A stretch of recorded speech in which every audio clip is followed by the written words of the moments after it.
Dans les replis des montagnes basques se cache une Espagne différente, farouche et authentique.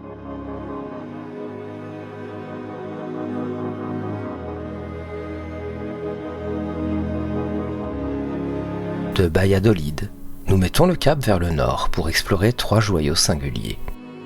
Logroño, cité vinicole de La Rioja, où la majestueuse concathédrale veille sur des caves séculaires. Salinas de Añana, véritable chef-d'œuvre où des terrasses de sel, sculptées depuis plus de 6500 ans, dessinent un paysage surréaliste.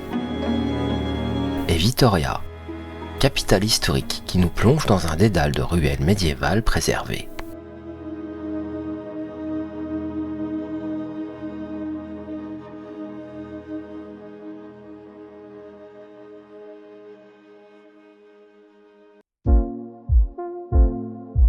Nous arrivons au cœur de Logroño, et le Mercado San Blas nous plonge dans l'effervescence de la vie riojane.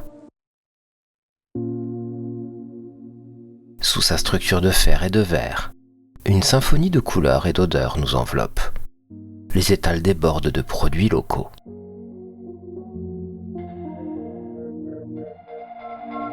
Nous empruntons maintenant la calle Portales, artère incontournable du centre historique. Impossible de résister à l'appel de cette rue piétonne, qui relie 2 places majeures de la ville, la Plaza del Mercado et la Plaza del Espolón. On se laisse vite happer par l'ambiance si particulière de cette rue bordée d'arcades, datant pour certaines du XVIe siècle. Jadis étape importante sur le chemin de Saint-Jacques de Compostelle, elle vibre aujourd'hui au rythme des boutiques, des bars à tapas et des terrasses animées. Sous ses porches, le passé et le présent se côtoient, offrant aux promeneurs un condensé de l'atmosphère unique de Logroño. La Plaza del Mercado est le cœur battant de la ville depuis le Moyen-Âge, lorsqu'elle accueillait le marché. Entourée de bâtiments historiques, dont l'église San Blas et ses 2 tours emblématiques, la place a conservé de son passé des arcades qui abritent aujourd'hui des bars à tapas et des terrasses. Mais la star de la place reste sans conteste la majestueuse concathédrale Santa Maria, ancienne collégiale devenue cocathédrale. Impossible de manquer ces 2 tours jumelles surmontées de coupoles. Un détail singulier qui fait sa renommée.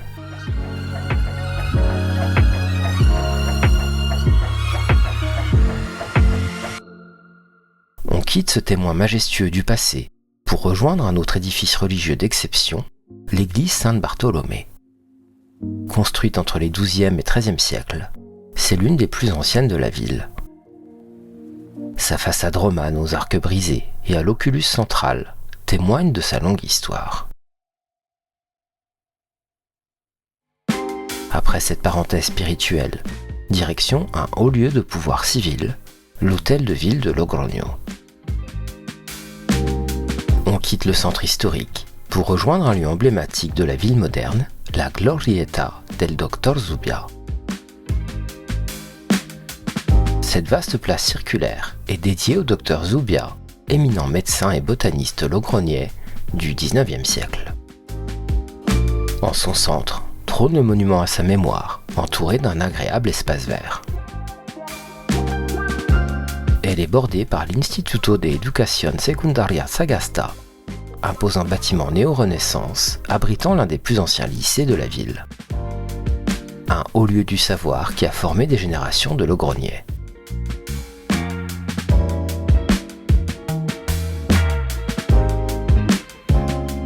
Cet ensemble architectural témoigne de l'essor de Logroño à l'époque contemporaine et de l'importance accordée à l'éducation et à la science.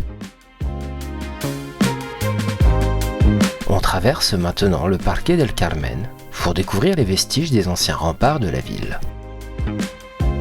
Nous voici face au dernier pan de la muraille médiévale qui protégeait autrefois Logroño. Érigées au XIIIe siècle, ces fortifications ont été en grande partie démolies au XIXe siècle pour permettre l'expansion urbaine. Le Paseo del Espolón est le rendez-vous privilégié des Logrognais pour la Paseo, cette traditionnelle balade du soir. En son centre se dresse le majestueux monument au général Espartero, illustre militaire et homme politique originaire de la ville. Cette statue équestre rend hommage à celui qui fut 3 fois président du Conseil des ministres et régent du royaume.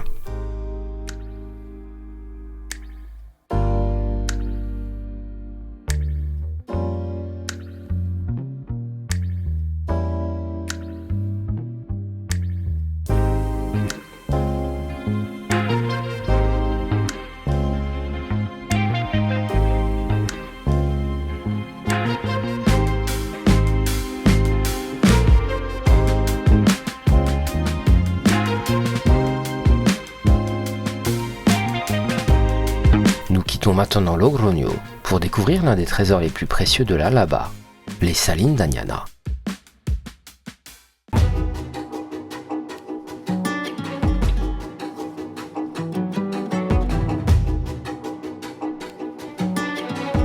Devant nous s'étend un paysage extraordinaire, façonné par plus de 6000 ans d'histoire. Une vallée entière transformée en un immense échiquier de terrasses en bois, où l'homme et la nature œuvrent ensemble pour récolter leur blanc.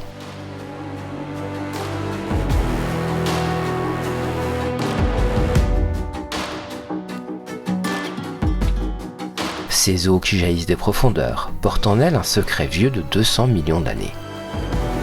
Elles sont les vestiges d'une mer ancienne, offrant aujourd'hui un sel d'une pureté exceptionnelle. On observe ce dédale de canaux en bois qui serpente à travers la vallée. Par ce réseau ingénieux, l'eau salée s'écoule doucement vers plus de 5000 bassins d'évaporation.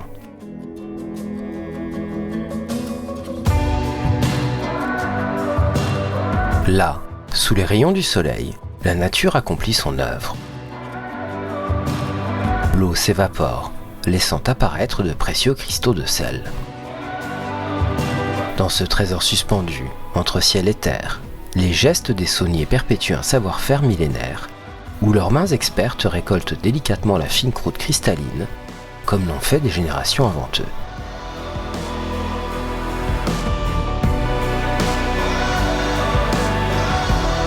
À savoir que la réservation de la visite permet de découvrir toutes les étapes de la production du sel, et aussi de parcourir les passerelles qui surplombent cet étonnant damier.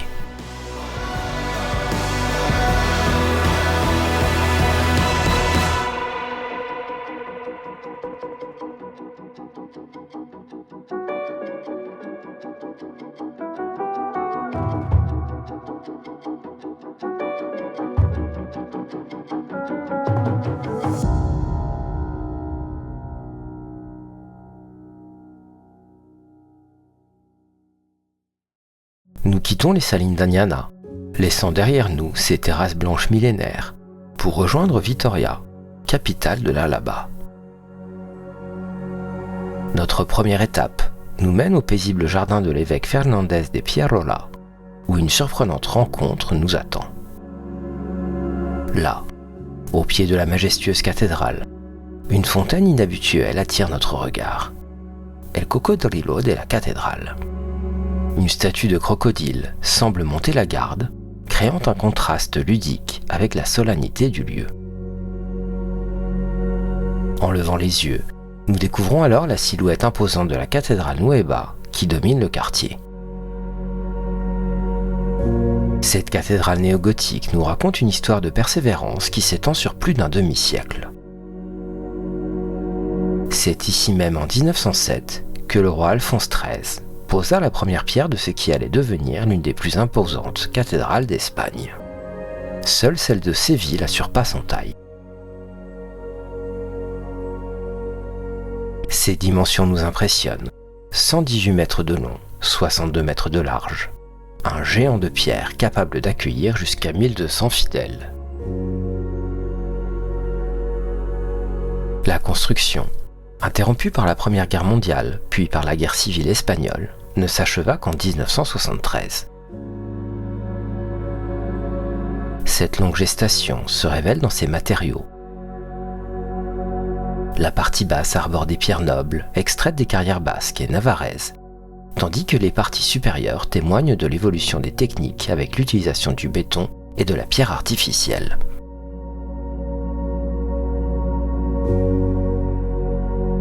Sur une petite place pavée, se dresse l'impressionnante silhouette d'El Caminante. Cette statue de près de 4 mètres de haut représente un pèlerin en marche, son bâton à la main et le regard tourné vers l'horizon. Érigée en 2011, elle rend hommage aux milliers de marcheurs qui traversent chaque année Vitoria sur le Camino de Santiago. Nous nous dirigeons maintenant vers le cœur historique de la ville, et nos pas nous mènent jusqu'à la Plaza de España, où se dresse l'imposante mairie néoclassique du XIXe siècle, encadrée d'élégantes arcades qui incarnent parfaitement l'esprit de la capitale alavaise.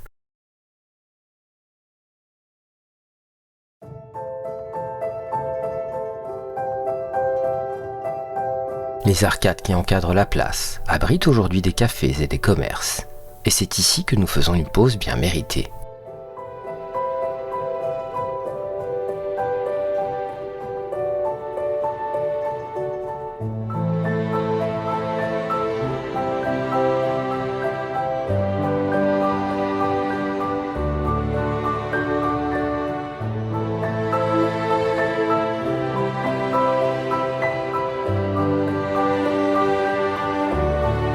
Quelques minutes de marche nous mènent ensuite à la Plaza de la Virgen Blanca, centre névralgique de la capitale basque depuis le XIIIe siècle.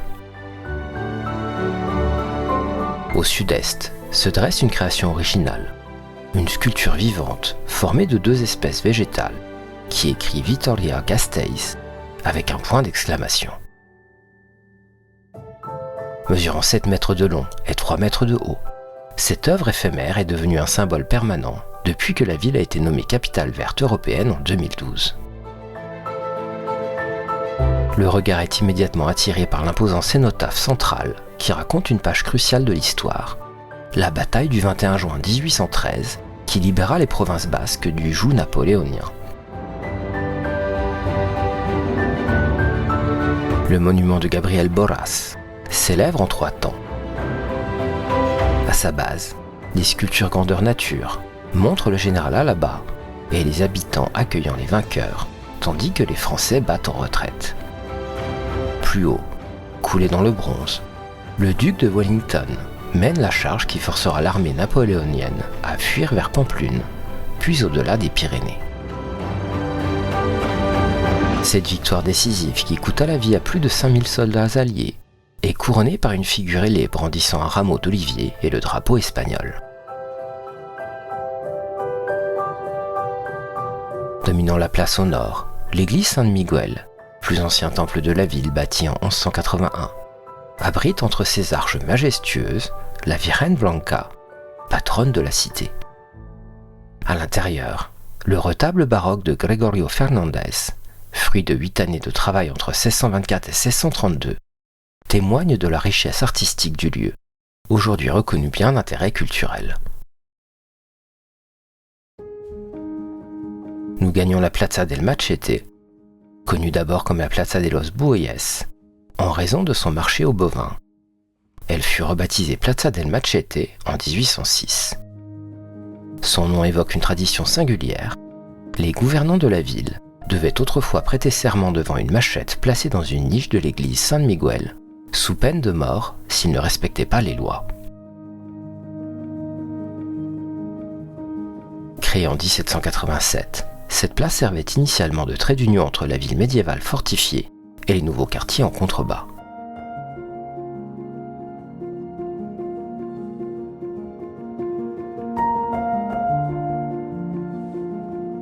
Installé dans un ancien palais du XVIe siècle, le centre culturel Monte Hermoso est devenu le principal pôle artistique de Vitoria.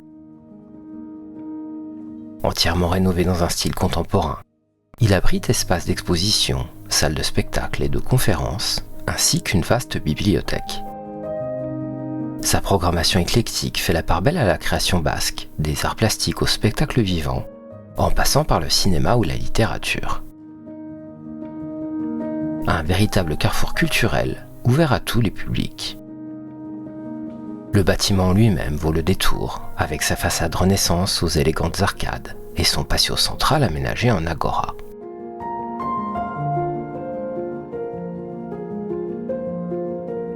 Nous nous dirigeons maintenant vers le Casco Viejo, le quartier médiéval de Vitoria. Un dédale de ruelles pavées et de placettes ombragées où le temps semble s'être arrêté. Mais le véritable joyau du quartier reste sans conteste la cathédrale Santa Maria, majestueuse forteresse gothique qui veille sur la cité depuis plus de 8 siècles. Édifiée au XIIIe siècle sur les vestiges d'une ancienne église romane, la cathédrale est un chef-d'œuvre de l'art gothique.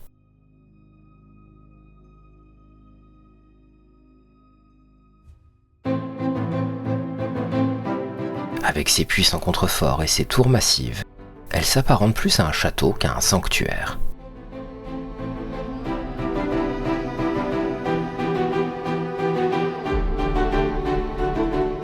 Nous faisons quelques pas et nous voici face aux murailles médiévales qui ceinturaient autrefois toute la cité.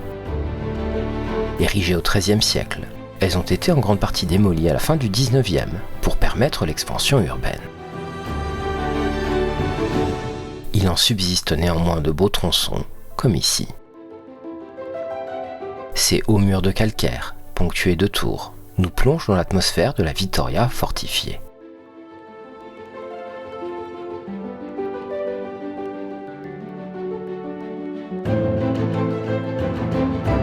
Cap maintenant sur la Plaza de la Brugheria, cœur battant du Casco Viejo.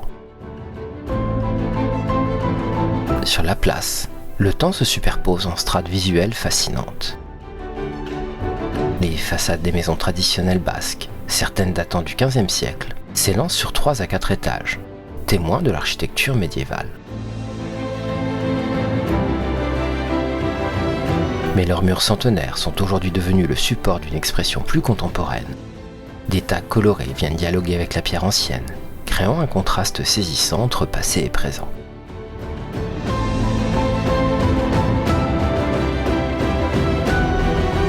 Cette place incarne parfaitement l'esprit de Vitoria, une ville qui sait faire cohabiter son riche patrimoine avec la créativité urbaine moderne. Nous arrivons maintenant à la Plaza de la Provincia, dominée par le magnifique palais de la province, siège de la députation forale d'Alaba. Elle impressionne par son architecture néoclassique au XIXe siècle. La façade imposante du palais avec ses colonnes et son fronton triangulaire confère à la place une atmosphère solennelle. La place, pavée et piétonne, est un lieu de passage important qui relie plusieurs rues commerçantes du centre-ville. Et c'est ici que nous nous arrêtons dans un petit restaurant pour y déguster tortillas et pinchos.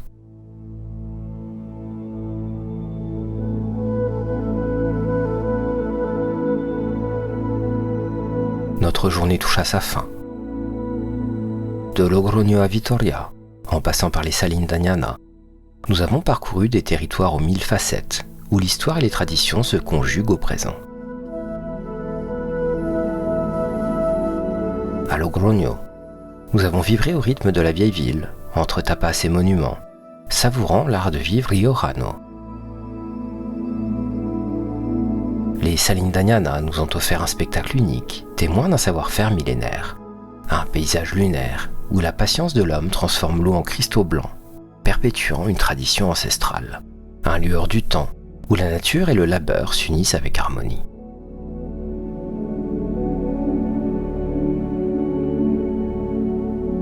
Enfin, Vitoria nous a séduits par son élégance et son dynamisme. Des remparts médiévaux aux ruelles pavées du Casco Viejo, de la cathédrale gothique aux espaces verts, la capitale alavaise cultive avec bonheur un équilibre entre patrimoine et modernité. Ce voyage aux sources du Pays basque espagnol nous a en définitive offert une palette d'expériences aussi riche que variée. Des paysages grandioses aux villes au caractère affirmé, des traditions préservées à l'élan créatif, cette terre attachante n'a pas fini de nous surprendre. Un grand merci de nous avoir suivis dans cette aventure. en espérant vous avoir donné l'envie de partir à votre tour sur les routes du Pays basque espagnol, à la rencontre de ces trésors cachés. À bientôt pour de nouvelles découvertes.